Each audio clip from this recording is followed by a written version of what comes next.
October 1347, the port of Messina, Sicily.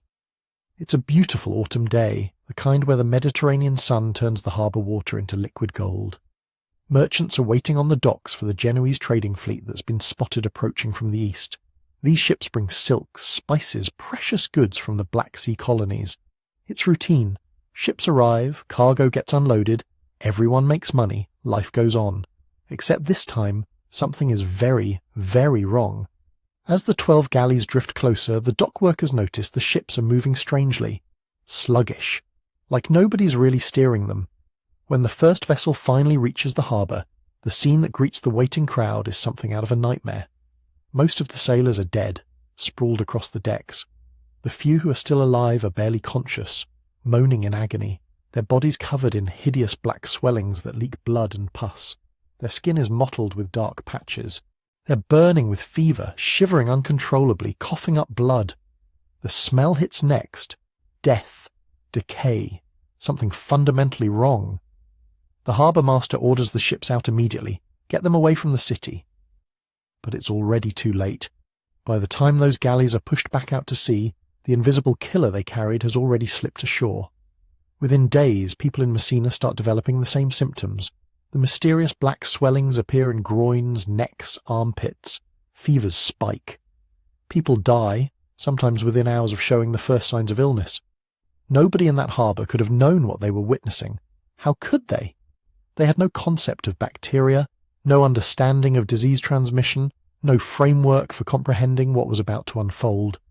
They were watching the opening act of the deadliest catastrophe in recorded human history, and they had absolutely no idea.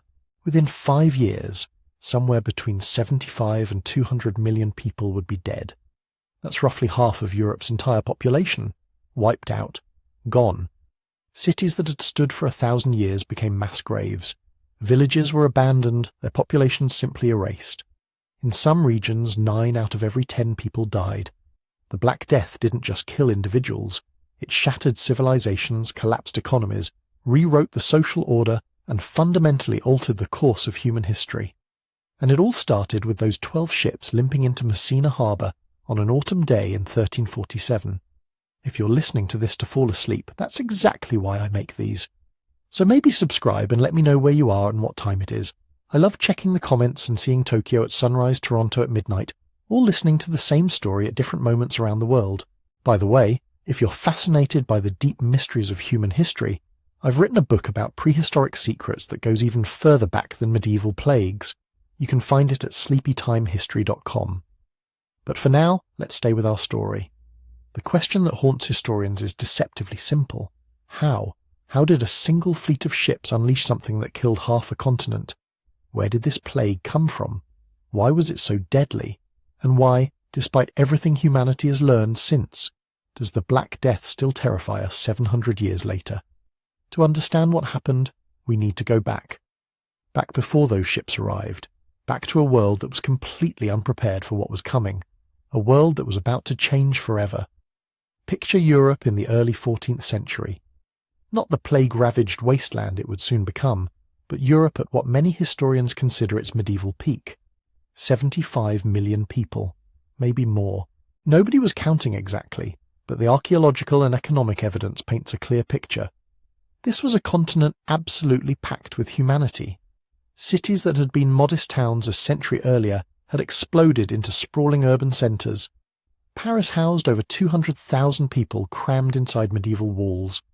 Florence, Venice, Milan, each held populations that would have seemed impossible to earlier generations. London's streets teemed with perhaps 80,000 souls, all packed into a space you could walk across in an hour.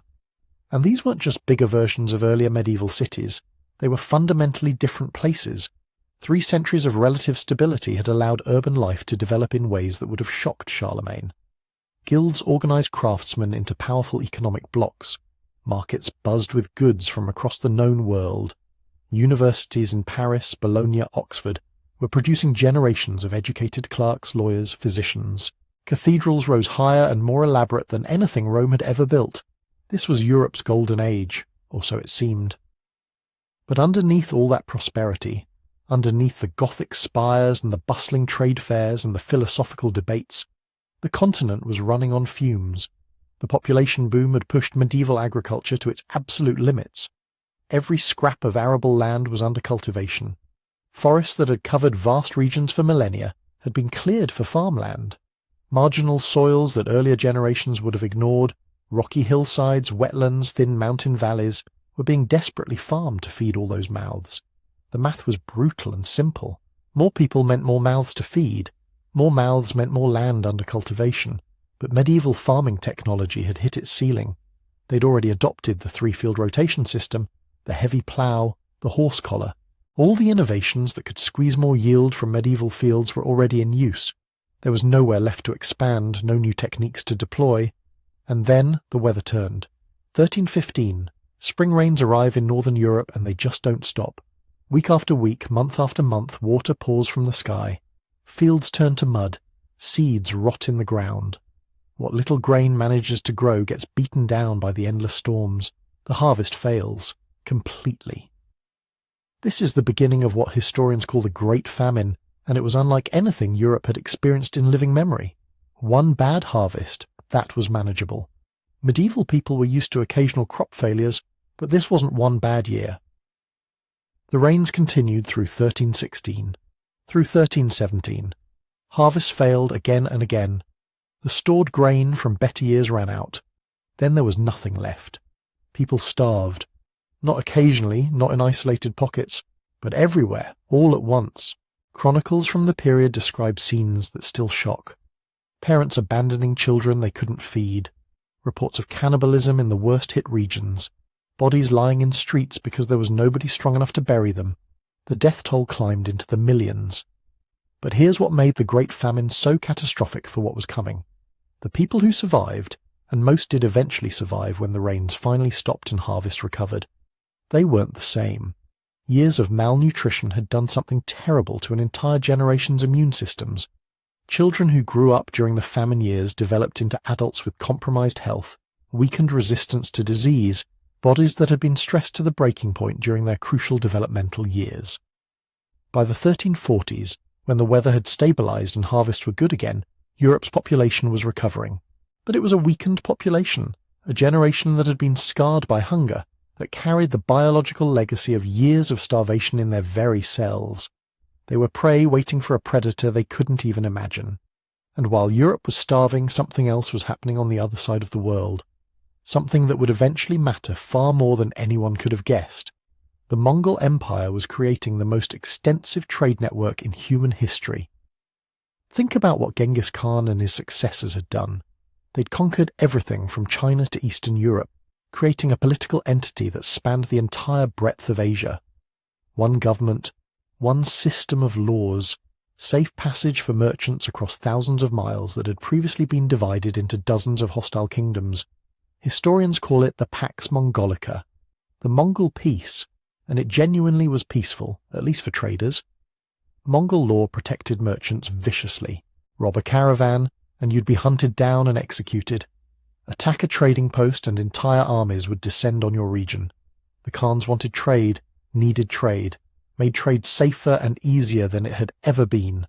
The result was predictable. The Silk Road exploded. Goods that had once taken years to move from China to Europe, passing through dozens of middlemen, each taking their cut, now flowed smoothly along Mongol-protected routes.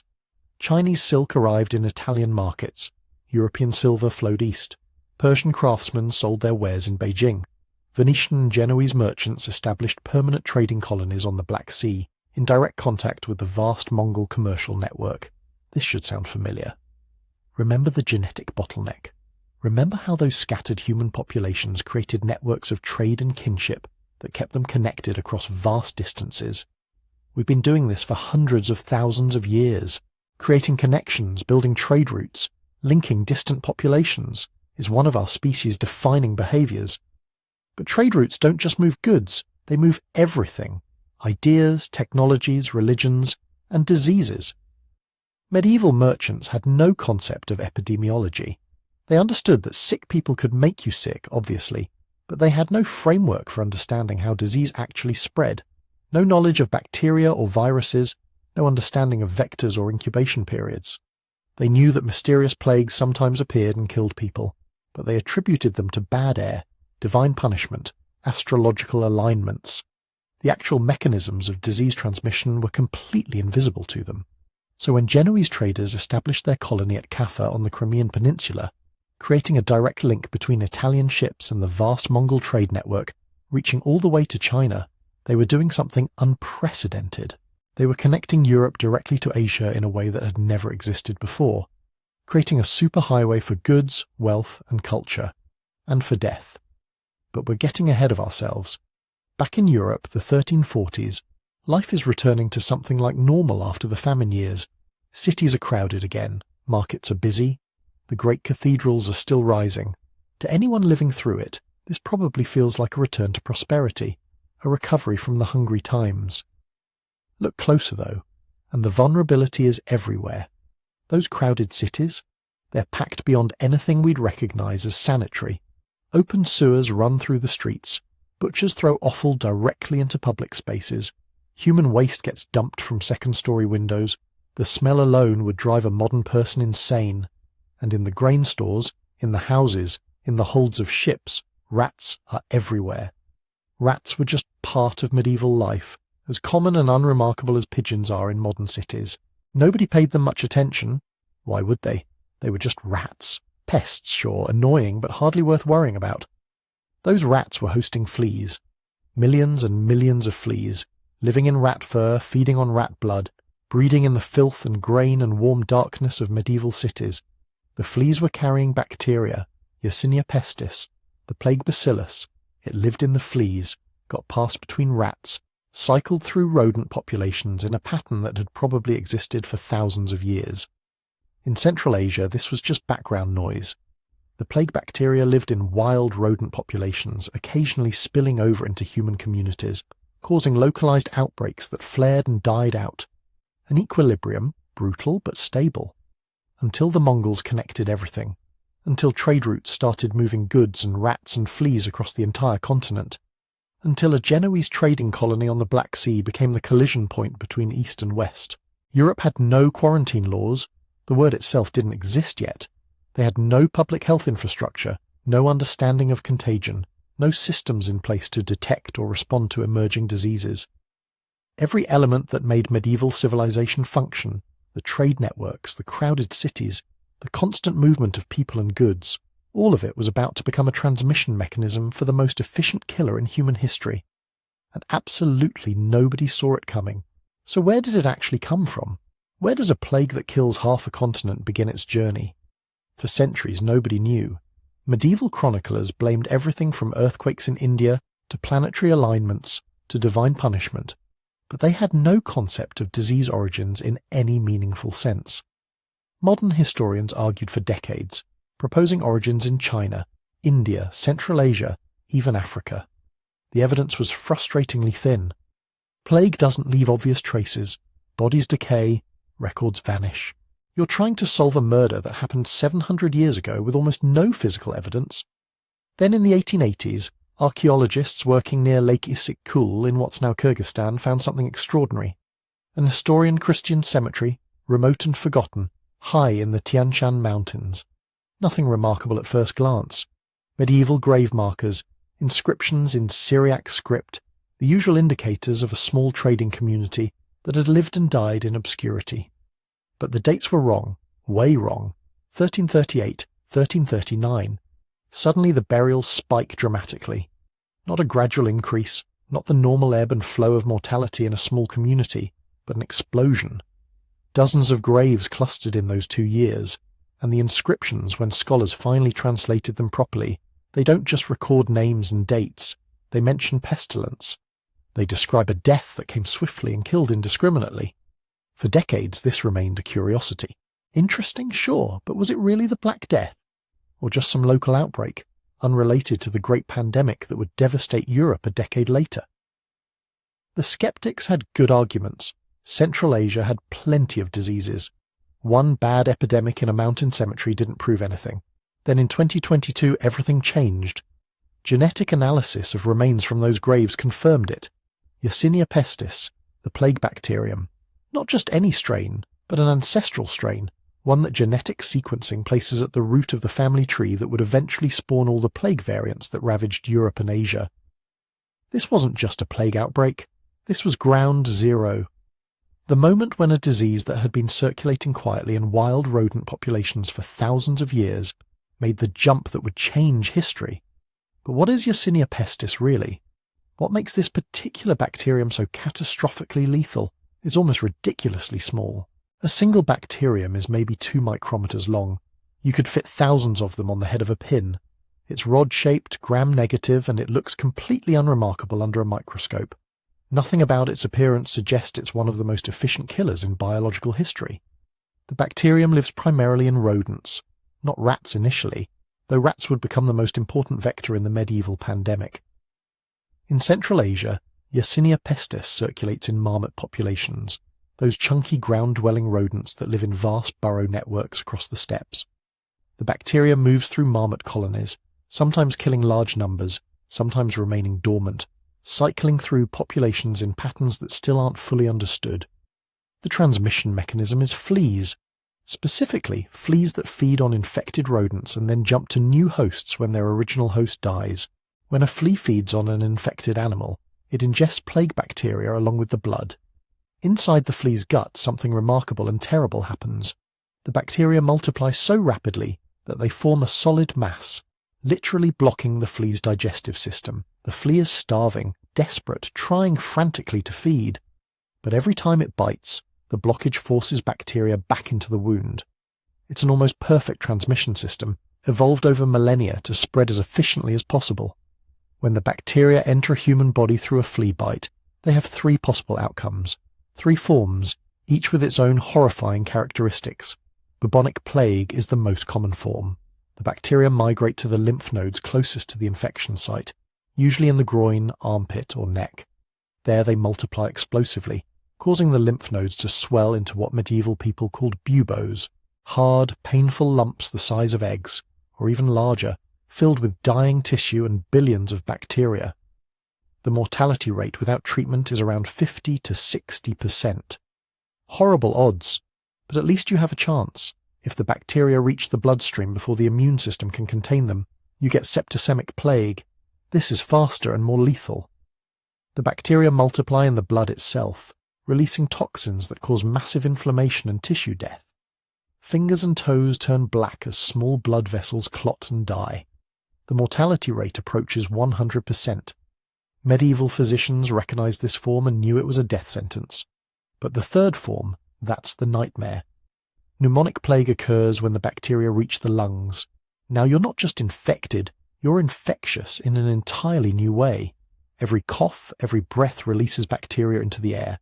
Pneumonic plague can spread directly from person to person without any flea vector. It's airborne. The mortality rate is essentially 100% without modern antibiotics, and death comes within days, sometimes hours. Medieval sources describe people who were healthy at breakfast and dead by dinner. Now imagine this bacterium, with these capabilities, sitting in rodent populations in the Tian Shan Mountains. For thousands of years it had probably existed in rough equilibrium, occasional outbreaks in marmot colonies, maybe spillover into human populations now and then, small localized epidemics that burned out quickly. The steppes were sparsely populated. Trade routes existed, sure, but they moved slowly. Diseases had time and space to burn out before reaching major population centres. Then the climate shifted. The 1340s saw unusual weather patterns across Central Asia. Some researchers think increasing aridity disrupted rodent habitats, pushing infected populations into closer contact with human settlements. Others point to cooler temperatures that might have affected flea behaviour, made them more likely to jump to alternative hosts when their normal rodent hosts died off. Whatever the specific mechanism, something pushed the plague out of its ancient reservoir. The Mongol trade routes, those vast protected highways moving goods and animals and people across the entire breadth of Asia, they became disease corridors. Merchant caravans carried grain. Grain shipments hosted rats. Rats carried fleas. Fleas carried death. The plague began moving west, slowly at first along caravan routes through Central Asia, reaching trading posts, killing some people, moving on, following the great roads, the river valleys, the mountain passes that connected the vast Mongol domains, heading inexorably toward the Black Sea, toward the collision point between east and west, toward a Genoese trading colony called Caffa, where European ships waited to carry goods back to Italy. Nobody recognized what was happening. How could they? The world was vast, communication slow. An outbreak in Kyrgyzstan in 1338 would have been invisible to anyone in Europe, just another distant tragedy in a world full of tragedies. But the disease was coming, patient, relentless, following the trade routes that connected civilization. And when it reached Caffa, everything would change. Caffa in 1346 was a paradox, a fragment of Italy transplanted onto the shores of the Black Sea. Genoese merchants had controlled this port city on the Crimean Peninsula for decades, getting rich off the trade routes that funneled silk, spices and furs from the Mongol interior to the Mediterranean world. The city had high walls, a deep harbour, warehouses bulging with exotic goods. It was a bridge between civilizations, a place where East met West in the pursuit of profit. It was also about to become ground zero for the plague's entry into Europe. The Mongol Khan Jani Beg had his own reasons for besieging Caffa: trade disputes, territorial claims, the usual medieval power politics. His army surrounded the city in early 1346, cutting it off from resupply. Standard siege tactics: wait them out, starve them into submission. The Genoese merchants fortified their walls and prepared for a long standoff. Then the dying started, not among the defenders, among the besiegers. Mongol soldiers began falling ill with something that moved through their camps like wildfire. The symptoms were unmistakable to anyone who had encountered plague before: fever, agony, the swelling buboes that marked victims for death. Soldiers who had been healthy in the morning were corpses by nightfall. The smell of burning bodies filled the air as the Mongols tried desperately to contain the outbreak by cremating the dead. But nothing worked. The disease kept spreading, kept killing. Jani Beg's army was disintegrating not from combat but from invisible death that no amount of military discipline could stop. What happened next has been debated by historians for centuries. The account comes from Gabriele de Mussi, an Italian notary who wasn't actually present at the siege but recorded stories from survivors. According to de Mussi, Jani Beg made a decision that would echo through history. If his army was dying of plague, why shouldn't the city die too? He ordered his engineers to load corpses of plague victims into catapults and hurl them over the walls into Caffa. The image is horrifying. Diseased bodies arcing through the air, smashing into the streets and courtyards of the besieged city. The psychological impact alone would have been devastating. Imagine watching decomposing corpses rain down from the sky, knowing they carried the same disease that was annihilating the army outside your walls. Modern historians argue endlessly about whether this actually happened, and if it did, whether it actually transmitted the disease. The mechanics are questionable. Plague primarily spreads through fleas, not through contact with dead bodies. A corpse hurled by catapult would likely lose most of its fleas in transit. The bacteria don't survive long in dead tissue. Some researchers think this story is medieval propaganda, a dramatic explanation invented after the fact to make sense of an outbreak that probably entered the city through the much more mundane route of infected rats boarding ships or scurrying through siege lines. But here's the thing: whether the catapulted corpses transmitted plague or not, something brought the disease into Caffa. The timing lines up perfectly. Mongol army devastated by plague outside the walls, plague outbreak inside the walls following shortly after. The precise mechanism might be debatable, but the result is clear. By the time Jani Beg finally abandoned the siege in late 1346, Caffa was infected, and the Genoese merchants were running. Think about their perspective. You're a trader who came to the Black Sea to get rich. You've survived a siege, watched disease ravage both the attackers and your own city. Now you have a choice. Stay in this plague-ridden port and likely die, or flee on ships back to Italy and hope you outrun the disease. It's not really a choice at all. Ships began departing Caffa in late 1346 and throughout 1347. Galleys loaded with silks and spices and terrified merchants heading for Constantinople, for Messina, for Genoa. Fast ships, the kind that could cross the Black Sea and navigate the Mediterranean in weeks rather than months. The pride of Genoese maritime technology. They were also plague ships, packed holds full of trade goods and grain, rats hiding in the cargo spaces, fleas riding on the rats, bacteria riding in the fleas, and possibly infected sailors already showing symptoms, though the sources are unclear on this point. The incubation period for plague is about a week, long enough to feel healthy when you board, long enough to make it most of the way to your destination before the fever hits. The psychological horror at Caffa went beyond just the disease itself. Soldiers on both sides had watched this plague work. They knew it was death. They'd seen the buboes, the blackening extremities, the blood-soaked coughing of pneumonic cases. They'd watched it kill indiscriminately, taking down the young and strong as readily as the old and weak. And someone, whether Janny Beg or just soldiers acting in desperation, had decided to weaponize it. To take the bodies of dead comrades and turn them into ammunition. It's one of the first documented uses of biological warfare in human history, and whether it actually transmitted the disease is almost beside the point. The intent was there. The understanding that disease could be a weapon, that death could be hurled at enemies like rocks or burning pitch. This was the critical junction, the moment when plague jumped from the overland Asian trade routes onto European maritime networks. On land, plague moved at the speed of horses and caravans, maybe 20 or 30 miles a day in good conditions, slow enough that outbreaks might burn out before reaching the next major population centre. But ships could cover hundreds of miles in a day with favourable winds. They could cross seas, connect distant ports, move trade goods and diseases from one end of the Mediterranean to the other, in the time it would take a land caravan to cross a single mountain range. The plague had found its highway to Europe, and Italian ships were carrying it home. October 1347. 12 Genoese galleys appeared on the horizon off the coast of Sicily, making for the harbour at Messina. To the dock workers watching from shore, they probably looked like any other merchant vessels returning from the east. Same sleek hulls designed for speed and cargo capacity, same distinctive Genoese flags, nothing obviously wrong. Then the ships got closer. The first indications were subtle. The galleys weren't handling well, drifting slightly, oars not synchronized the way they should be on properly crewed vessels. As they approached the docks, observers could see the decks were nearly empty. Where were the sailors? Where were the merchants who should have been preparing to unload cargo and negotiate with port officials? When the first mooring lines were thrown, dock workers scrambled aboard to help secure the vessels. What they found turned their blood cold. The holds were full of the dead and dying. Sailors sprawled across cargo, corpses tangled in rigging. The few men still alive were in states of delirium, fever-racked, some screaming, others too weak to speak. And the smell. The overwhelming stench of rot and sickness that hit like a physical blow. But worse than the dead were the living crew members still capable of showing their symptoms.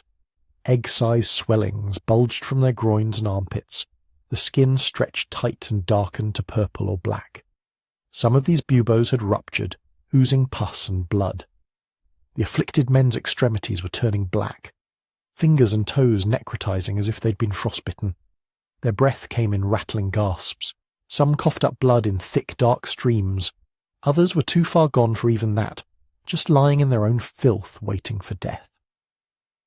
The witnesses who recorded this scene couldn't have known about bacteria or fleas.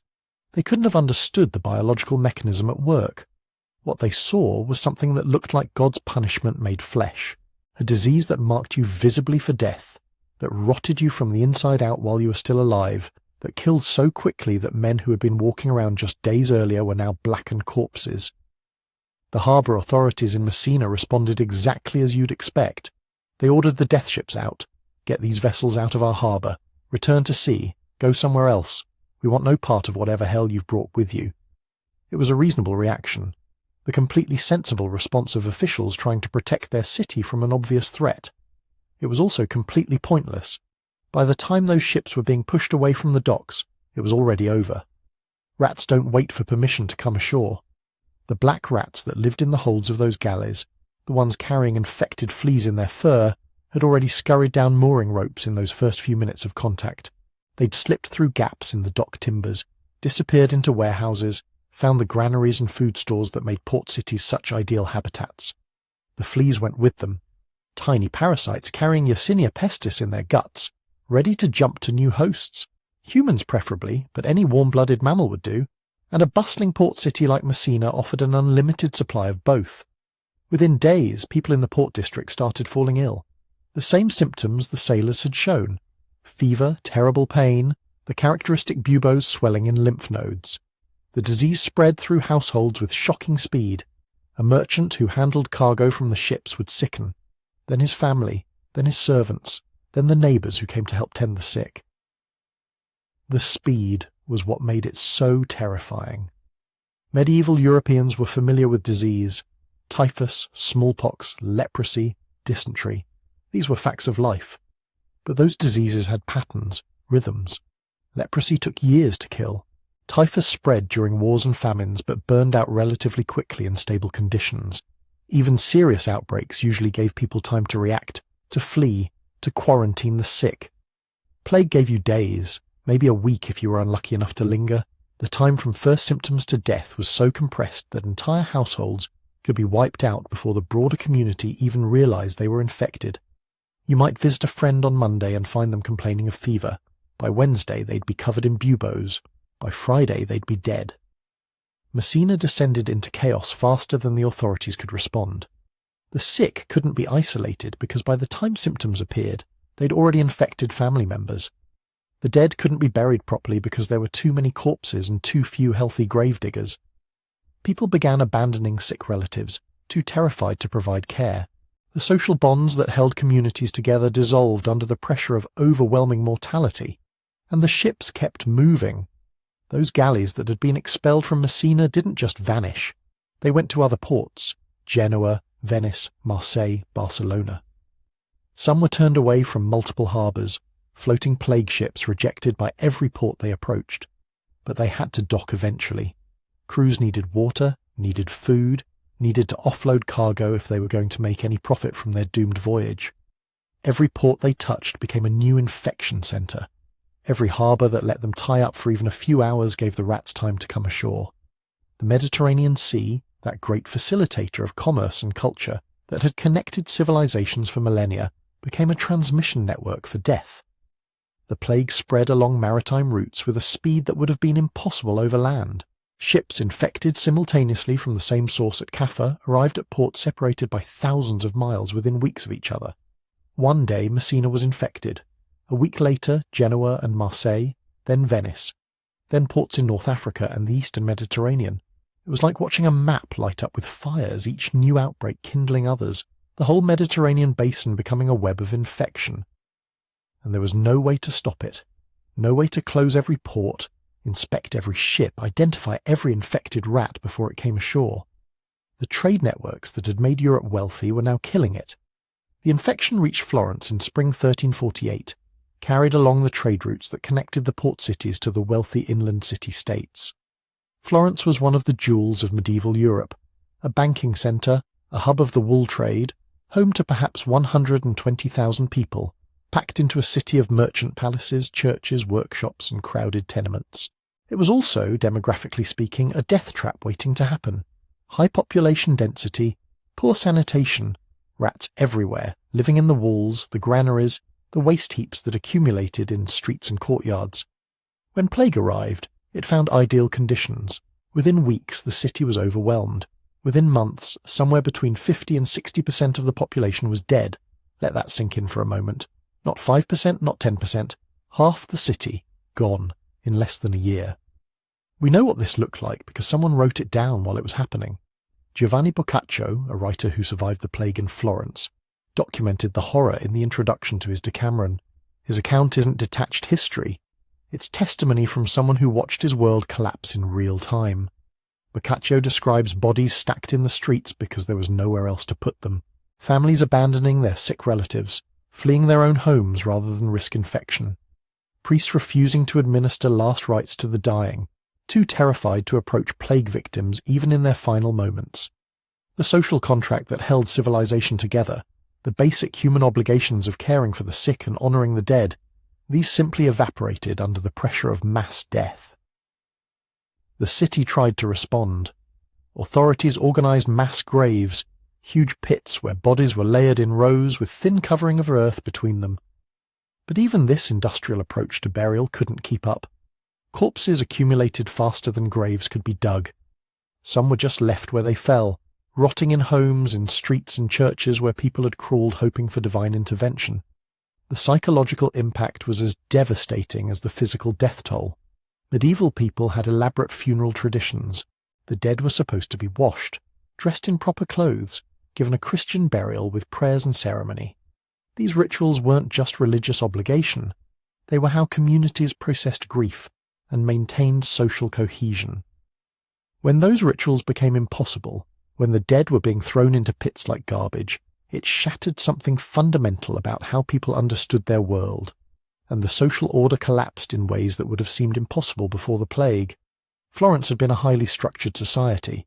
Guilds controlled trades, laws regulated behaviour, church doctrine provided moral framework, but when half the population is dying, those structures lose their power.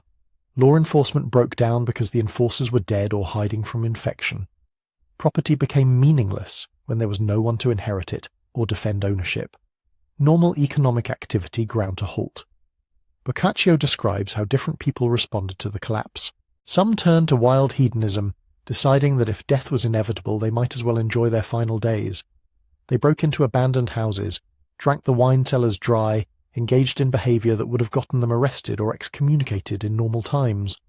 Others went the opposite direction, becoming fanatical ascetics who saw the plague as divine punishment and tried to atone through extreme self-denial and religious devotion. Neither approach made any difference to the death rate.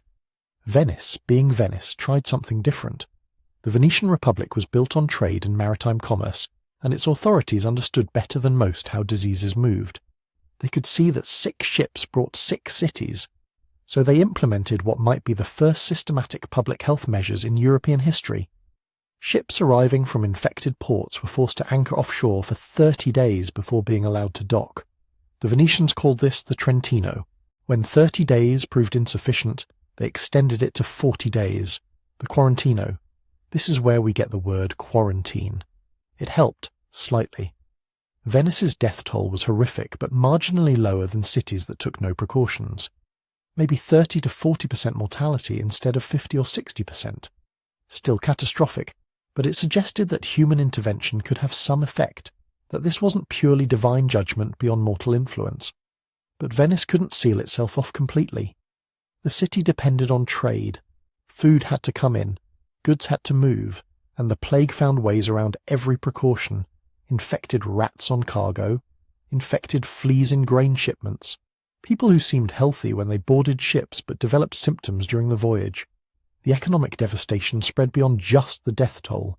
Entire guilds were wiped out, taking centuries of accumulated expertise with them. Master craftsmen died before they could train apprentices. Trade networks that had connected Europe to Asia for centuries shattered as merchants died, and routes became too dangerous to travel. In the countryside surrounding the cities, harvests rotted in fields because there was no one left to gather them. Animals wandered untended because their owners were dead. The plague moved inland, following the roads and rivers, the trade routes that connected Italy's cities into a network of commerce and culture. Every cart that fled a plague-ridden city carried potential infection to the next town. Every merchant trying to escape the dying cities brought death with them.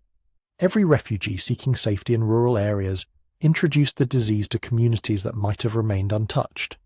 Italy, the most urbanized, most connected, most economically sophisticated part of medieval Europe, was the perfect environment for plague to demonstrate its full, devastating potential.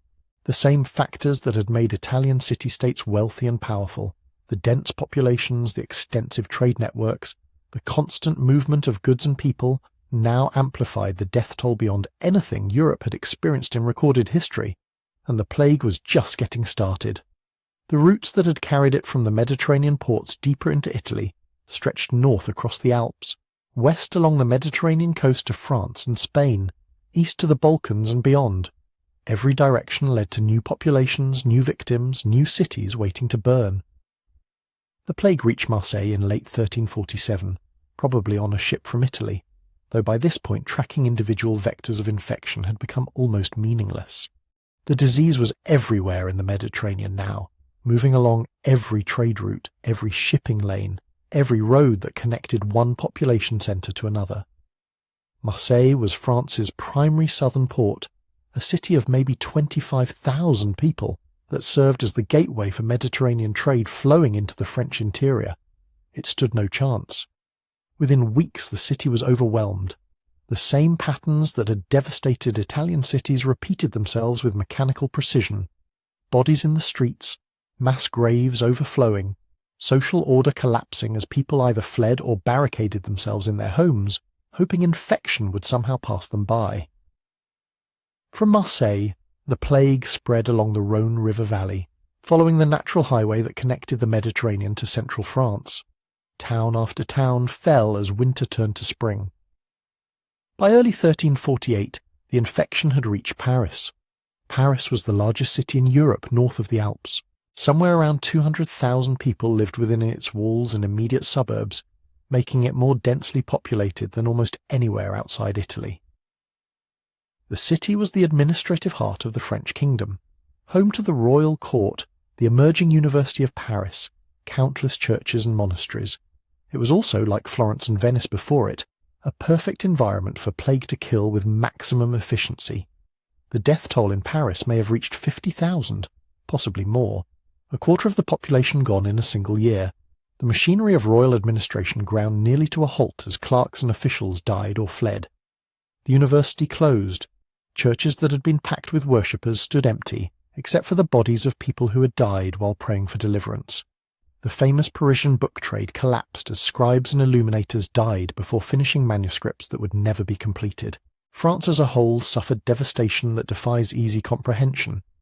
Before the plague, the French kingdom probably held around 17 million people, making it the most populous state in Western Europe. When the plague finally burned itself out, somewhere between 7 and 10 million remained. That's a population loss comparable to every single person in modern New York City, Los Angeles and Chicago dying within 3 years. Entire villages were depopulated, literally erased from existence. When survivors made lists of abandoned settlements for tax purposes years later, they found hundreds of places that had simply ceased to exist. No survivors. No one left even to bury the dead. But the plague didn't move in predictable waves. It followed trade routes when it could, spreading along roads and rivers from city to city. But it also jumped unpredictably, appearing in places that should have been protected by distance or isolation. A single traveller could carry infected fleas hundreds of miles. A merchant caravan could introduce the disease to a remote valley. A monk returning from pilgrimage could infect an entire monastery. This random element made the plague even more terrifying than systematic spread would have been. Nowhere was truly safe. The plague reached Avignon, the seat of the papacy, in spring 1348. This created a crisis not just for France, but for all of Catholic Christendom. The Pope was supposed to be God's representative on earth, protected by divine authority. What did it mean if plague could strike the holiest city in Europe, could kill priests and cardinals in the shadow of the papal palace? Pope Clement VI survived, holed up in his chambers while the plague raged through Avignon's streets and killed clergy all around him. His personal physician, Guy de Chauliac, recorded the horror in meticulous detail, while also documenting the measures taken to protect the Pope. Clement spent weeks sitting between two enormous fires that burned continuously in his chambers. The official reason was purification of air. The actual effect, though no one at the time understood why, was probably that the intense heat kept fleas away from the Pope's immediate vicinity. Pure luck, superstitious practice that happened to have practical benefit. Guy de Chauliac's writings are remarkable because he didn't just document what he saw, he tried to analyze it, tried to understand patterns and develop treatments. Nothing worked. Every remedy he attempted failed. Bloodletting, herbal compounds, prayers, quarantine of infected neighborhoods. The plague killed regardless. But his honest documentation of failure is perhaps more valuable than success would have been. He showed that medieval physicians weren't stupid or superstitious.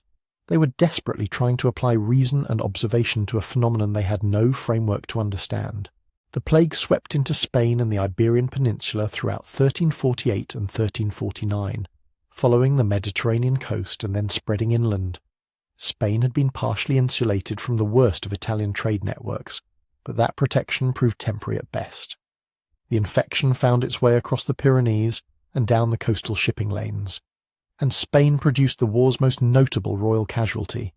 King Alfonso XI of Castile was conducting a military siege of Gibraltar in 1350, trying to capture the strategically vital fortress from the Moorish kingdom of Granada. The plague arrived in his military camp, spreading through the densely packed soldiers with predictable efficiency. Alfonso refused to abandon the siege. Maybe he thought royal authority would protect him. Maybe he believed withdrawing would look weak. Maybe he was just stubborn. Regardless, he stayed, and the plague killed him. The only European monarch to die in the initial outbreak. Even kings apparently weren't immune to infected fleas. The pattern repeated across the whole of Western Europe with grim consistency. Cities suffered catastrophically. Rural areas should have been safer, protected by lower population density and reduced contact with travellers. Sometimes they were. Isolated farmsteads might escape entirely if no infected person happened to pass through. But monasteries and rural villages could also be completely annihilated. A single sick traveller seeking shelter could infect an entire community. Remote mountain valleys that saw only occasional contact with the outside world would be fine for months. Then suddenly everyone would be dying after a merchant brought goods from a distant town. The randomness made it impossible to predict, impossible to prepare, impossible to feel safe no matter how isolated you were. The plague was coming. It always came. You just didn't know when. The plague crossed the English Channel in June 1348. The first confirmed outbreak appeared at Melcombe Regis, the medieval port that's now part of Weymouth in Dorset. A ship arrived, probably from one of the infected French or Spanish ports. By the time anyone realised something was wrong, it was too late. The disease had established itself in England's population, and from that single port entry point it began spreading across the entire island. By autumn, the plague had reached London. England's capital held maybe 60,000 people, making it far smaller than Paris or Florence, but still the largest urban centre in the kingdom. The same devastating patterns repeated themselves, bodies accumulating faster than they could be buried, new graveyards being consecrated because existing churchyards had run out of space, social services collapsing as clergy, administrators and merchants either died or fled. London lost somewhere between 30,000 and 40,000 people, more than half the city dead in less than a year. But England's suffering went far beyond London. The kingdom before the plague probably held around 4 to 5 million people. When the first wave ended, maybe 2.5 to 3 million remained. Between 1/3 and 1/2 of the entire population gone. Tax records from the following years document hundreds of villages that simply ceased to exist. Not abandoned gradually, not slowly depopulated by migration, just empty. Everyone dead, the buildings left to collapse, the fields returning to wilderness. You can still see evidence of these lost villages in the English countryside, lumps and hollows in fields where medieval houses once stood, traces of roads leading nowhere, abandoned church foundations slowly being consumed by vegetation. Archaeological surveys have identified more than 3,000 deserted medieval villages in England alone. Not all were victims of plague, but many were. Entire communities erased from existence by a disease their inhabitants couldn't understand and couldn't fight. Some villages tried resistance through isolation. The most famous example is Eam in Derbyshire, though its most documented outbreak came during a later recurrence in 1665, but similar stories appear throughout the first pandemic. Small communities that recognized plague approaching and made the horrifying decision to seal themselves off completely. No one allowed to leave, even to seek help, even to escape. They would sacrifice themselves to protect neighbouring villages from infection spreading further. The mortality rates in these self-quarantined communities were catastrophic, sometimes approaching 80 or 90%, but the strategy apparently worked in limiting broader spread. Neighbouring settlements survived because a few dozen people decided their lives were worth less than containing the infection. We know about these sacrifices because of the records kept by survivors, the lists of dead maintained by local clergy, the letters written by people who knew they were probably going to die but hoped someone would remember their choice. The plague kept spreading north. It reached Scotland in 1349, carried by merchants and travellers who didn't know they were infectious. Scottish chronicles describe the same scenes of mass death and social collapse that had devastated England. Ireland fell the same year. One of the most haunting documents from the entire pandemic comes from Friar John Glynn of the Franciscan Friary in Kilkenny. He kept a meticulous chronicle of the plague's progress through Ireland, documenting the deaths of his fellow friars, the collapse of ecclesiastical authority, the terror spreading through the population. In his final entry, written in 1349, Glynn noted that he was writing in case anyone survived to read his account. He fully expected to die. expected that perhaps everyone would die, and he wanted there to be some record that his community had existed, that they had suffered, that they had tried to make sense of what was happening. Then he stopped writing. Another hand added a note later that Friar John Glynn had died of plague, but his chronicle survived, preserved by someone who came after, someone who understood the value of testimony from the edge of extinction. Then the plague found Scandinavia. The most famous story, possibly legendary but consistent with documented patterns, involves a ghost ship that arrived at the Norwegian port of Bergen in 1349. According to contemporary accounts, the ship drifted into harbour with no one steering. When port officials boarded it, they found the entire crew dead. Some bodies were already decomposing, others had died recently enough that they still looked almost alive, and the ship's cargo hold contained wool, grain, and apparently countless infected fleas. Whether that specific ship existed or was a later embellishment, the plague definitely reached Bergen through maritime trade. From there it spread along the Norwegian coast and into the interior. Norway's scattered population and difficult terrain should have provided some protection, but the infection followed trade routes and seasonal migrations. Communities that seemed remote and safe would suddenly be devastated when someone brought goods from the coast. The plague even reached Iceland and Greenland, carried by ships that visited only a few times per year. These colonies were already struggling, barely maintaining European culture at the edge of the known world. The plague killed substantial portions of their tiny populations, pushing some settlements past the point where they could sustain themselves. The Greenland Norse colonies would collapse entirely over the following century, victims of climate change, isolation, and the demographic catastrophe that began with plague. Russia and Eastern Europe suffered similarly catastrophic losses, though documentation is sparser. The plague followed trade routes from the Black Sea north through Russian principalities, spreading along rivers and roads. Remote villages in the Urals and deep forests that rarely saw travellers weren't spared.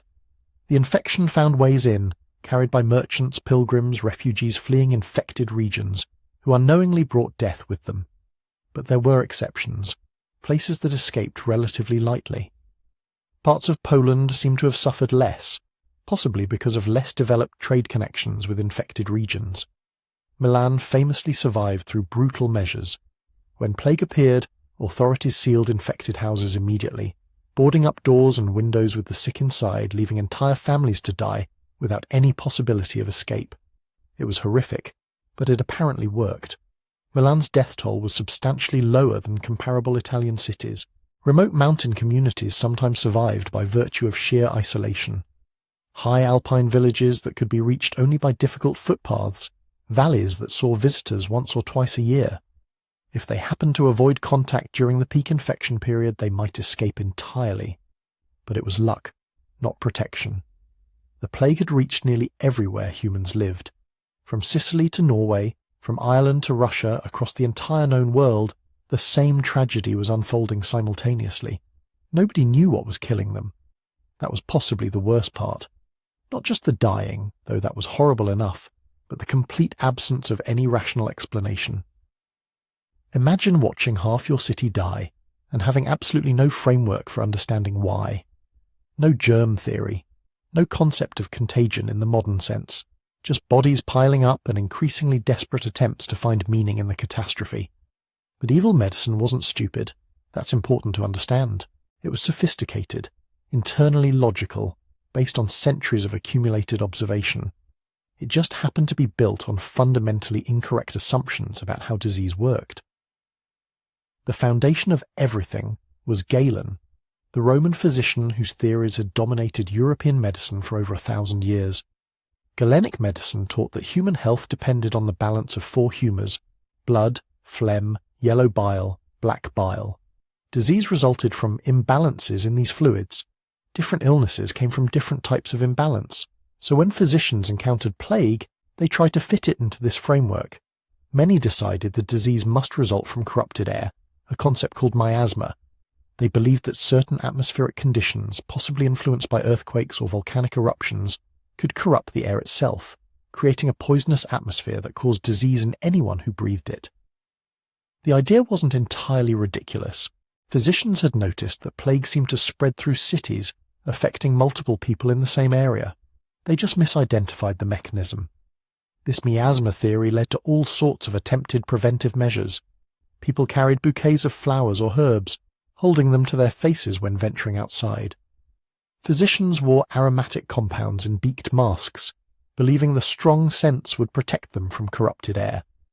Wealthy families burned aromatic woods and herbs in their homes constantly.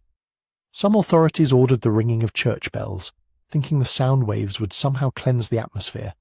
Others tried filling the streets with fires, hoping smoke would drive out the poison. None of it worked, but you can't blame them for trying. Then there was the official scientific explanation. In 1348, the medical faculty at the University of Paris, probably the most prestigious centre of medical learning in Europe, issued a formal report on the plague's causes. They blamed a planetary alignment. According to their calculations, Saturn, Jupiter and Mars had formed a conjunction in 1345 in the house of Aquarius. This cosmic event had supposedly drawn up evil vapours from the earth and water, corrupting the atmosphere and creating conditions for plague. It was astrology disguised as medicine, but it represented the cutting edge of medieval scientific thought. Kings and popes took it seriously. The report circulated across Europe, becoming the closest thing to an official explanation. Given these theories, the treatments made horrible sense. If plague resulted from imbalanced humours, you needed to restore balance. The most common intervention was bloodletting. Physicians would open veins or apply leeches, trying to drain excess blood and supposedly rebalance the patient's humours. For someone already weakened by infection, massive blood loss was essentially a death sentence. But physicians didn't know that. They were following the most advanced medical knowledge available. Some tried lancing the buboes, the swollen lymph nodes that gave bubonic plague its name. The idea was to drain corrupted fluids directly from the affected areas. Sometimes this actually helped, probably by accident. Draining abscesses could reduce secondary infections, but more often it just caused additional trauma to patients who were already dying. Other attempted cures range from the creative to the desperate.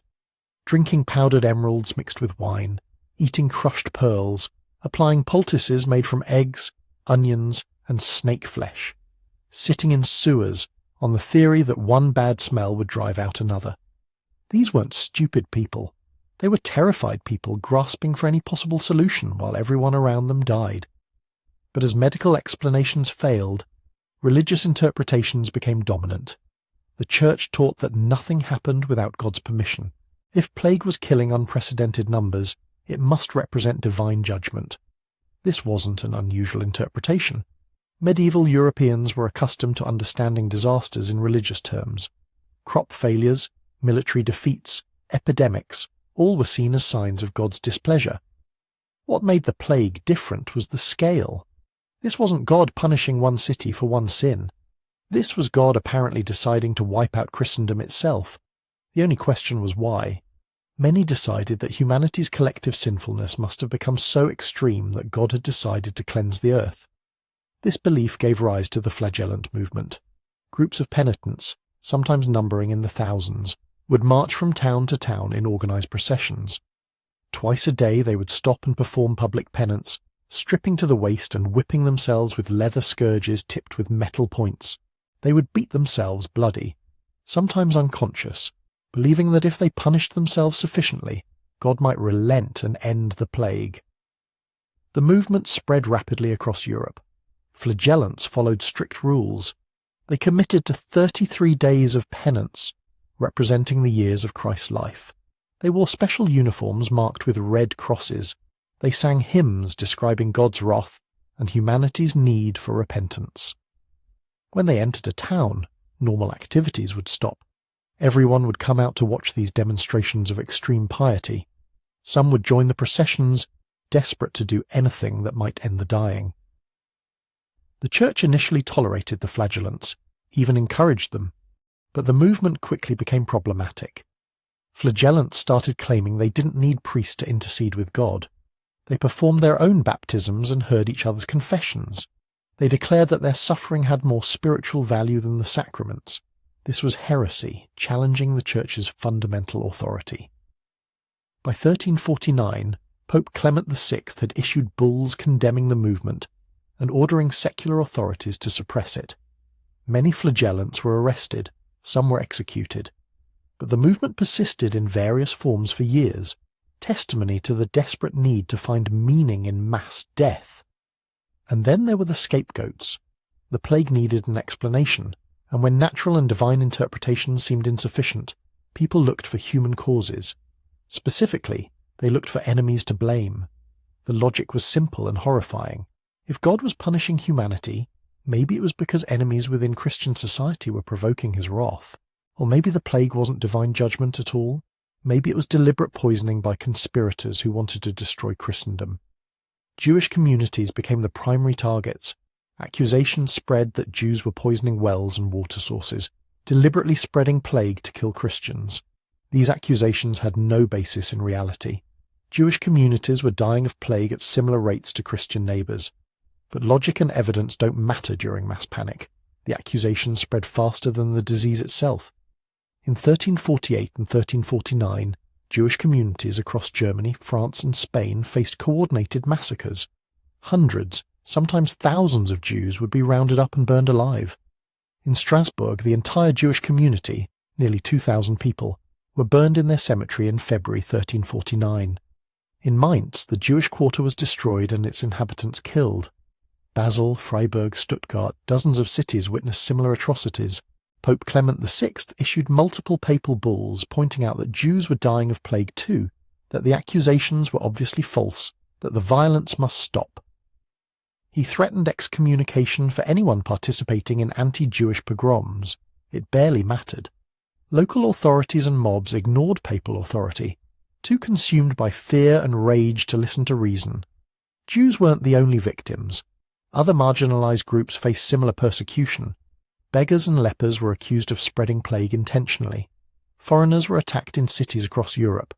The Roma faced intensified persecution. The plague became a catalyst, giving permission for existing prejudices to erupt into mass violence. Every society had groups it feared or resented. The plague gave an excuse to act on those fears. This wasn't just medieval barbarism.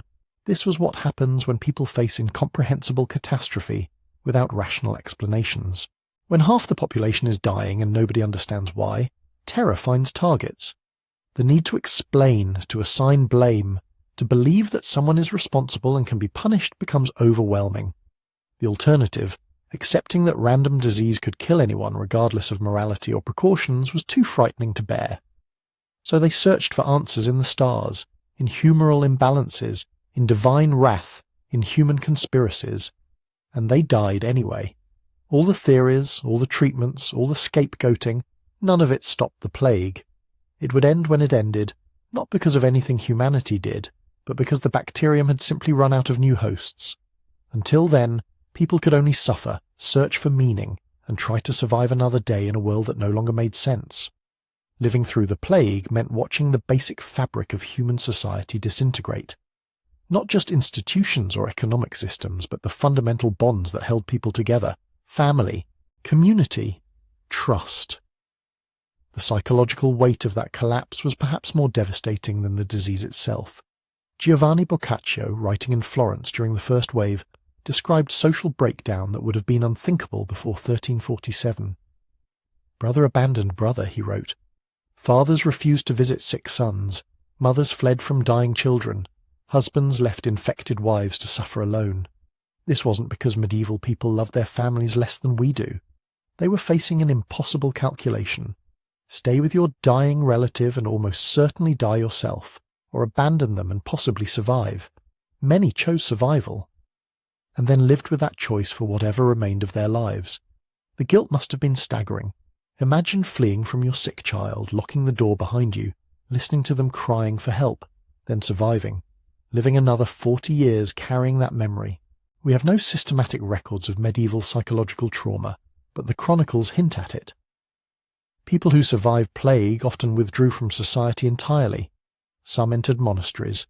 Others simply disappeared into the countryside. Many turned to alcohol with a desperation that suggests they were trying to drown something unbearable. The ones who stayed, who cared for the sick knowing they were probably signing their own death warrants, those were often clergy. Priests, monks, nuns, they had vocational obligations to minister to the dying, to hear final confessions, to administer last rites. It meant close contact with plague victims at their most infectious. The mortality rate among clergy was catastrophically high, possibly 50 to 60% in some regions. Entire monasteries were wiped out. Parish churches lost their priests and couldn't find replacements. This created a spiritual crisis that went far beyond missing Sunday services. In medieval Christianity, salvation required the sacraments. Dying without confession and last rites meant eternal damnation. As priests died and churches closed, thousands faced death without spiritual comfort. Parents watched children die unshriven. Spouses held each other through final hours knowing there would be no priest, no absolution, no assurance of meeting again in heaven. For a society where religion provided the entire framework for understanding existence, this was apocalyptic. If the church couldn't protect you, if priests were dying faster than anyone else, if God himself seemed to have abandoned his own shepherds, what did that mean about everything you'd been taught to believe?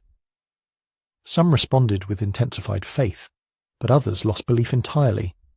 The first documented cases of popular atheism in Europe appear in chronicles from this period.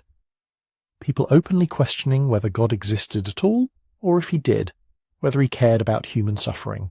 The survivors, those who made it through when half their neighbours died, they faced a different horror.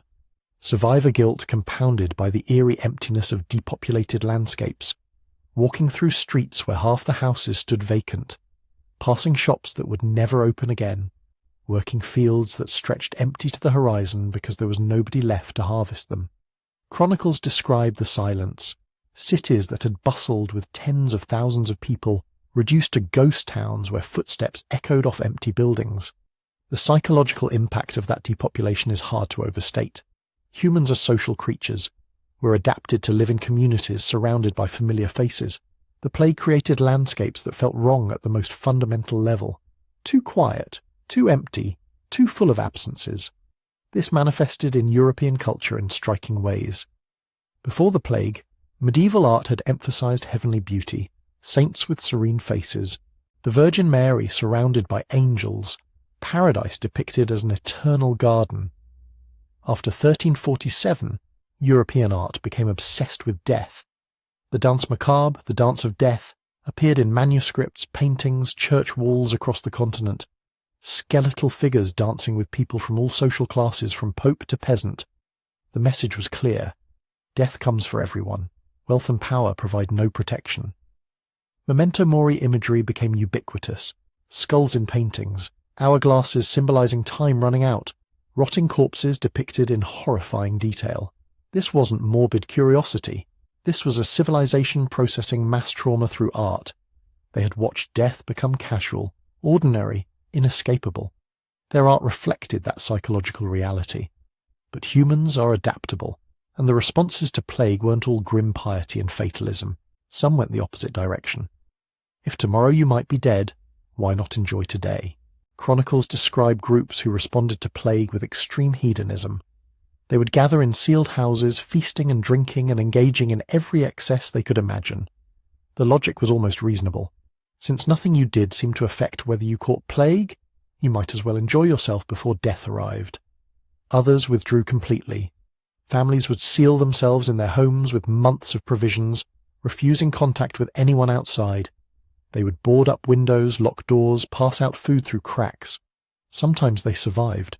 Sometimes plague got inside anyway, and the entire household died, locked together in quarantine that became a tomb. And then there was the knowledge that it wasn't over. The Black Death of 1347 to 1351 was just the first wave. Plague returned in 1361, killing disproportionately more children and young people. Then 1369, then 1374. It kept coming back every decade or so for the next 3 centuries, becoming endemic, a permanent feature of European life. This meant no generation felt safe. You might survive one outbreak, but there would be another. Your children faced plague. Your grandchildren faced plague. It became woven into the fabric of existence. Everyone knew someone who had died of it. Every family had gaps where people should have been. The psychological impact of living under that perpetual threat shaped European consciousness for centuries.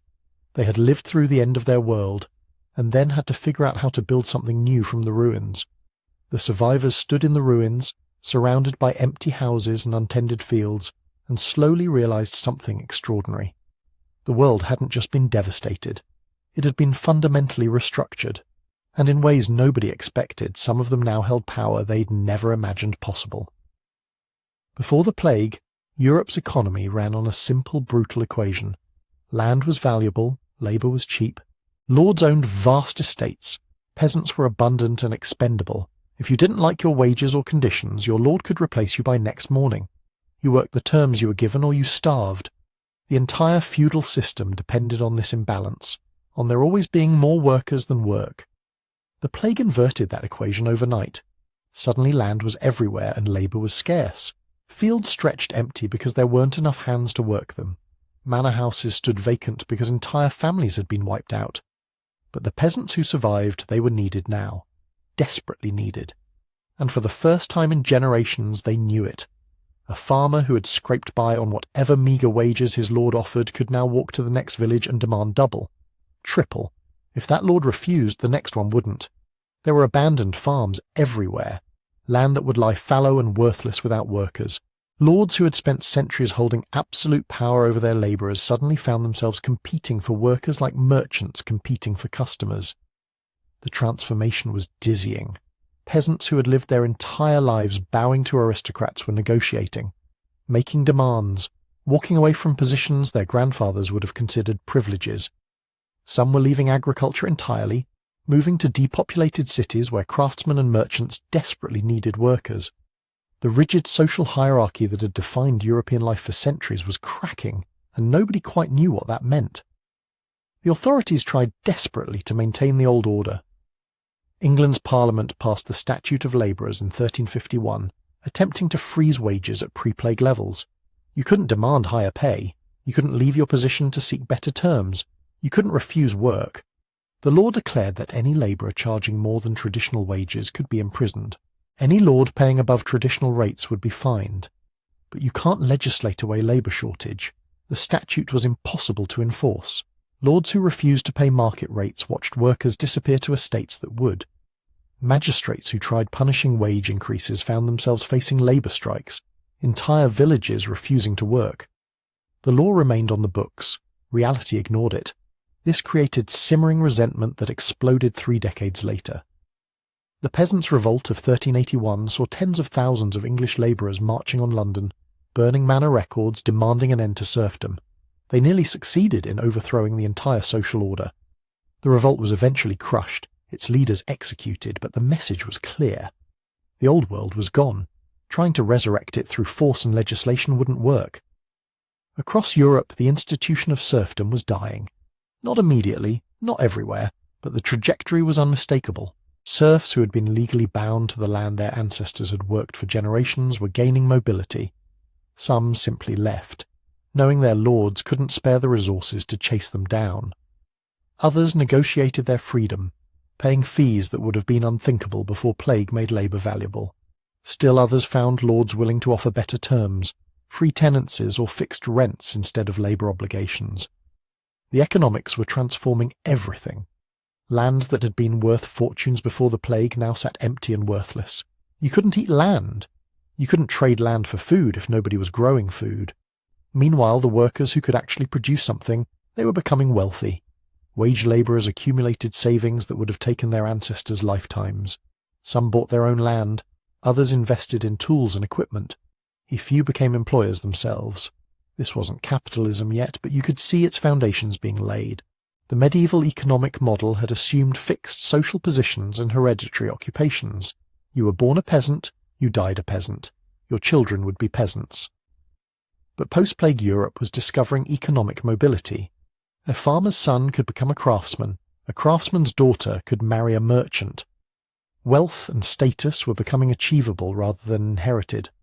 The labour shortage drove innovation in ways nobody anticipated. With workers expensive and scarce, there was suddenly enormous incentive to develop labour-saving technologies.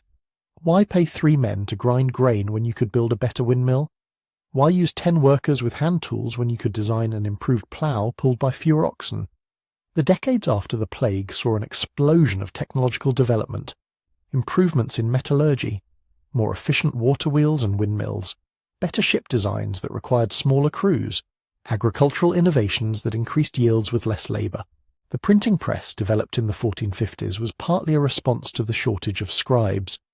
Why pay copyists for months when you could print hundreds of identical books? But perhaps the most profound transformation was happening in European minds. The Church had been the ultimate authority before the plague. It explained the cosmos. It mediated between humans and God. It provided the framework for understanding existence. Then the plague arrived, and the Church had no answers. Prayers didn't work. Processions didn't work. The Pope himself fled Avignon while plague raged through the city. Priests died faster than anyone else, suggesting God wasn't protecting his own clergy. This created space for questioning that hadn't existed before. If the Church couldn't explain or prevent the greatest catastrophe in human history, what else might it be wrong about? If prayers and piety provided no protection while fleeing to the countryside did, what did that suggest about divine providence? The Chronicles show people beginning to think differently, asking questions that would have been dangerous heresy a century earlier, challenging church teachings, seeking natural rather than supernatural explanations for disease. Some turned to ancient texts that had been preserved but largely ignored, rediscovering Greek and Roman philosophers who emphasized reason and observation. This wasn't the Reformation yet. That was still a century and a half away. But the plague had planted seeds. It had demonstrated that traditional authorities could be completely wrong about fundamental questions. It had created populations willing to question, to experiment, to think for themselves. The survivors hadn't just endured catastrophe. They had inherited a world where the old rules no longer applied and everything was suddenly, terrifyingly possible. The questioning didn't stop. It accelerated. Within a century of the plague's first arrival, Europe was experiencing something unprecedented, the Renaissance. Now, the standard story credits this cultural explosion to rediscovered classical texts and wealthy Italian patrons. That's part of it. But there's another factor historians sometimes overlook. The plague created the economic conditions that made the Renaissance possible. Think about how wealth moved after the plague. A merchant with 6 children might have seen 5 die. His entire fortune, everything he'd accumulated over decades, suddenly passed to a single surviving heir. This happened across Europe. Wealth that would have been divided among multiple descendants became concentrated in fewer hands. Young people who would have received modest inheritances found themselves unexpectedly rich. And they spent differently than their parents would have. The pre-plague generation had lived with scarcity. They saved. They invested conservatively. They thought in terms of family lines extending generations into the future. But the post-plague generation had watched half the world die. They'd learned that tomorrow wasn't guaranteed, that careful planning meant nothing when plague could kill you in 3 days. So they spent. On art, on music, on architecture, on anything beautiful that might give meaning to a world that had proven itself capable of random annihilation. This created an explosion of patronage. Artists who would have struggled to find work suddenly had wealthy clients competing for their services. Painters, sculptors, architects, musicians, all found themselves in demand. The Medici family in Florence became legendary patrons, partly because they had the concentrated wealth to afford it. But across Italian city-states, similar patterns emerged. Money that used to go towards slowly accumulating family estates now went toward commissioning masterpieces. The art itself reflected plague consciousness. Medieval art had been largely religious, focused on heaven and saints and eternal salvation. Renaissance art remained religious, but it added something new, a focus on human experience, human beauty, human emotion. They called it humanism. The philosophy that humanity itself was worth celebrating, worth studying, worth depicting in all its complexity. This wasn't rejection of God. It was recognition that human life, however brief, however fragile, mattered intensely precisely because it was brief and fragile. The plague generation had watched the world nearly end. Their children and grandchildren responded by celebrating what it meant to be alive. But the plague's legacy wasn't just cultural. It was practical. Out of desperation and catastrophe came something that would eventually save millions of lives. The world's first systematic public health infrastructure. The Italian city-states led this revolution because they'd been hit first and hardest. Venice established the first plague hospitals, separate facilities where suspected cases could be isolated. They created health boards with actual legal authority to enforce quarantine measures. They developed the concept of the quarantine period itself, 40 days isolation for ships arriving from infected areas. The word quarantine comes from quaranta, Italian for 40. Milan went further. When plague appeared in a household, authorities would seal the building, brick up the doors, lock everyone inside, sick and healthy together. It was brutal, it was terrifying, and it worked. Milan suffered less mortality than almost any other major European city, not because their medicine was better, but because their public health response was more ruthless. These measures represented a completely new way of thinking about disease. For the first time, authorities were treating plague as something that spread person to person, that could be controlled through isolation and movement restriction. They didn't understand the mechanism. They had no concept of bacteria or fleas or rats as vectors, but they'd observed patterns. They'd noticed that plague seemed to spread through contact, and they'd developed practical responses based on those observations.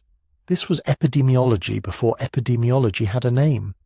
The systematic study of how diseases spread through populations. The intellectual foundation for all modern public health would grow from these desperate plague-era experiments. The plague might have left genetic footprints too. Some researchers have found intriguing patterns in European DNA. There's a genetic variant called CCR5delta32, a mutation that affects immune system receptors. It's relatively common in European populations, rare elsewhere, and some studies suggest it offers partial resistance to plague. More intriguingly, it also offers resistance to HIV. The theory is controversial. Not all researchers agree the variant actually helped against plague. But if the hypothesis is correct, it means the Black Death didn't just kill half of Europe. It also selected for genetic traits that would protect descendants centuries later against diseases that didn't even exist yet. The survivors passed on genes that made survival more likely, evolution in real time, but survival came with a grim knowledge. The plague returned, not immediately. There were years, sometimes decades between outbreaks, but it always came back. 1361, 1369, 1374. Each wave killed fewer people than the first, partly because the most vulnerable had already died, partly because populations learned better responses. But each wave traumatized the survivors all over again. London's Great Plague of 1665 killed perhaps 100,000. Marseille's outbreak in 1720 killed 100,000 more. For 4 centuries, plague remained a periodic threat, a reminder that the world was still capable of annihilation. Then, in 1855, the third pandemic began in China's Yunnan province. It spread along new trade routes, steamships and railways carrying the disease faster than medieval caravans ever could.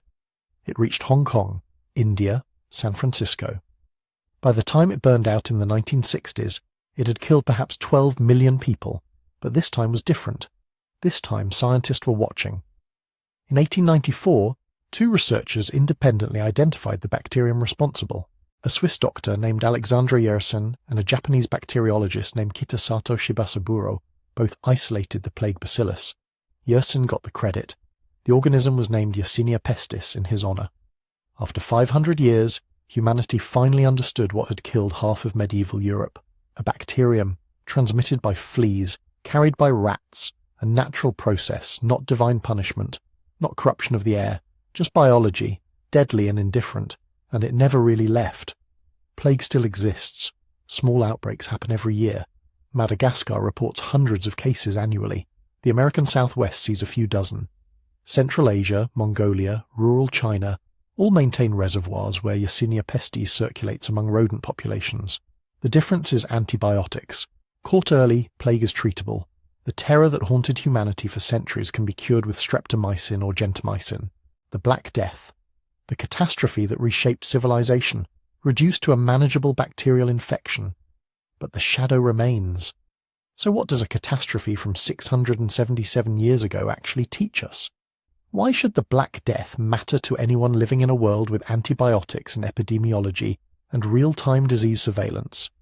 The answer arrived uninvited in late 2019. A novel coronavirus emerged in Wuhan, China. Within months it had spread globally.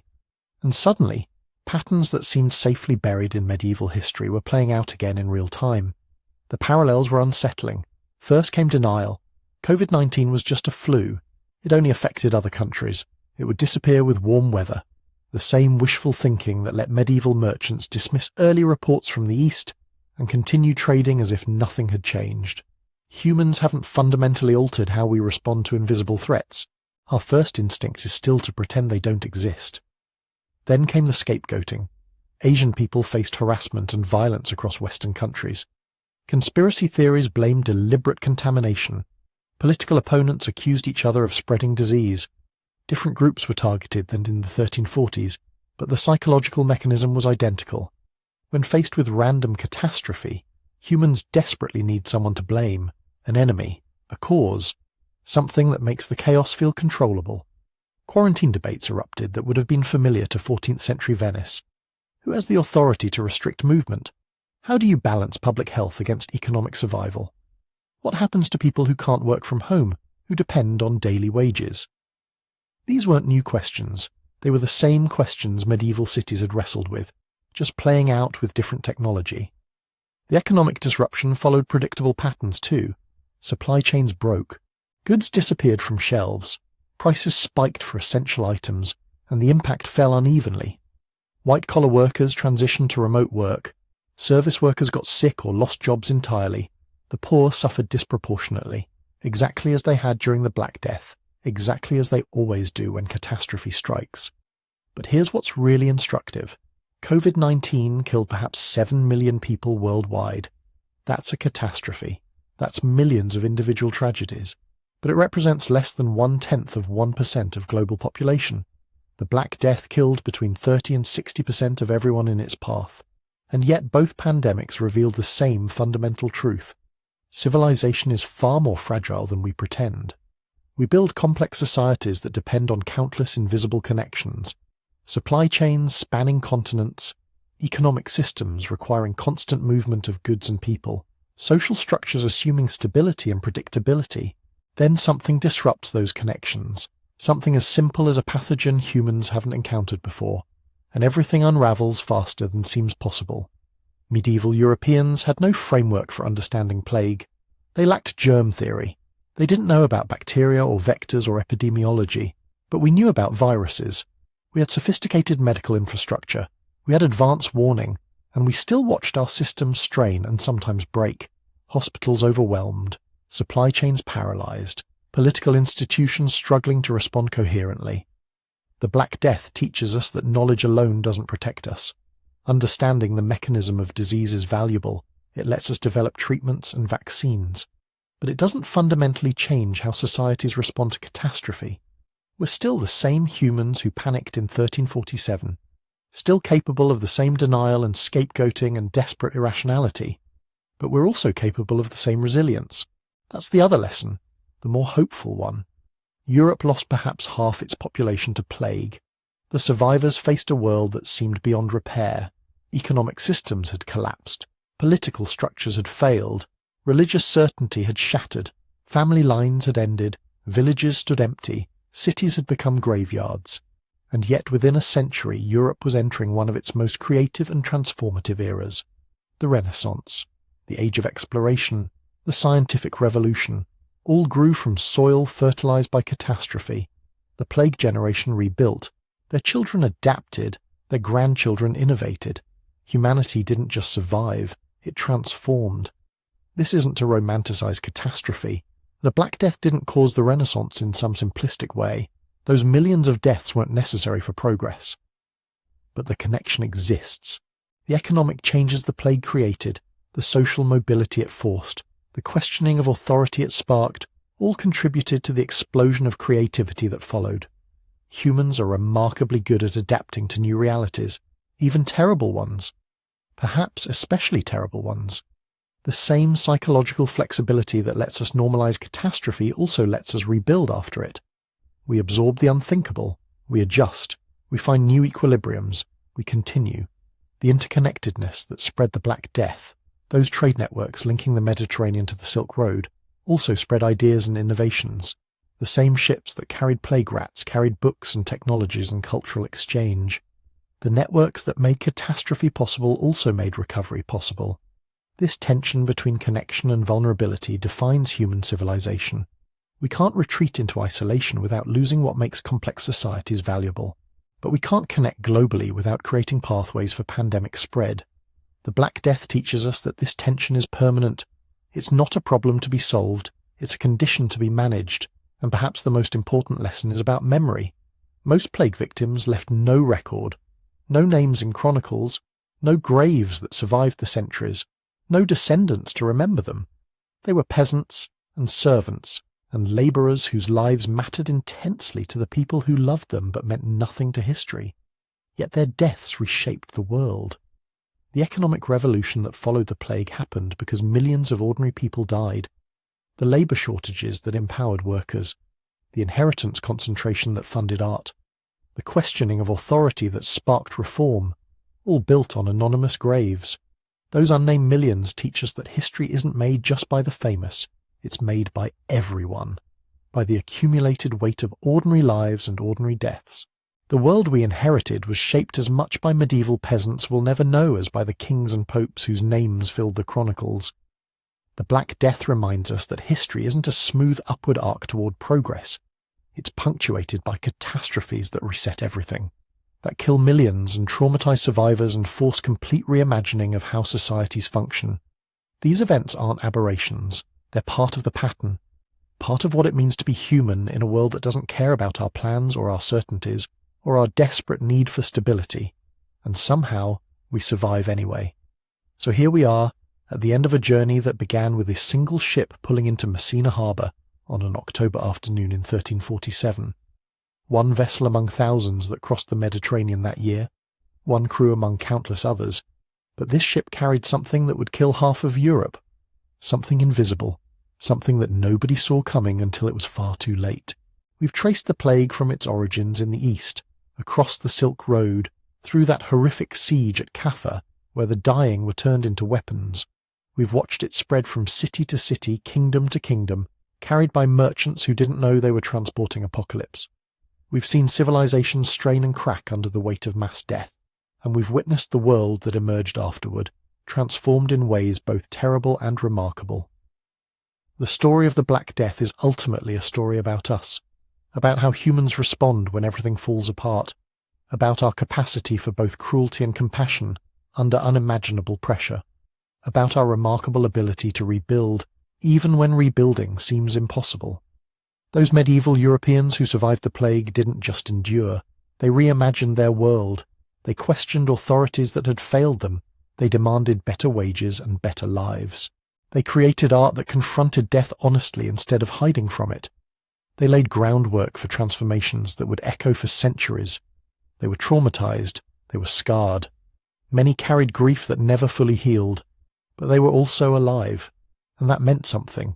It meant the story could continue. It meant humanity got another chapter. We're all heirs to what they built from the ruins. The world we inherited, with all its complexity and possibility, exists partly because medieval survivors refused to let catastrophe be the final word.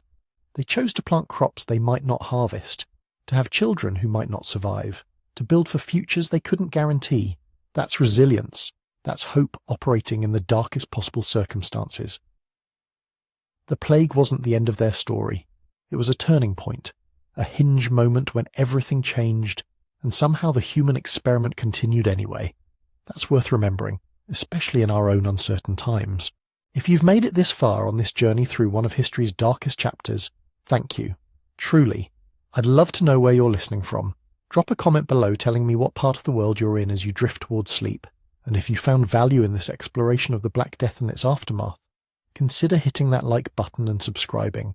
It helps more people discover these stories, these patterns, these lessons from the long human struggle to survive, and sometimes even thrive against overwhelming odds. And if you're hungry for more deep dives into history's most fascinating mysteries, we've written a book exploring prehistoric secrets and the hidden turning points that shaped humanity long before anyone was writing anything down. You can find it at sleepytimehistory.com. For now, though, rest. Let your mind wander through medieval streets we'll never walk, past lives we'll never fully know, towards sleep and whatever dreams come. The Black Death changed everything, but life continued, stories continued, and tomorrow you'll wake up and continue too. Good night.